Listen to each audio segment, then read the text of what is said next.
Welcome to the Rim Break Rodeo. We hope this video helps. You're going to add Google services now. First, verify your TV is Android TV or Google TV so the Play Store is available. Once connected to 4 or 5 GHz Wi-Fi, update the firmware and reboot. This avoids install errors.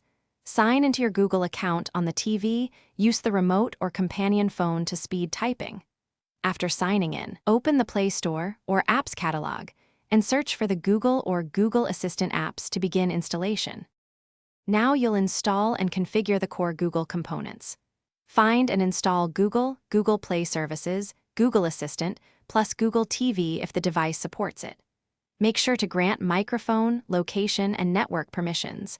Without them, voice and recommendations won't work. Once installed, link your phone by entering the pairing code or scanning the QR.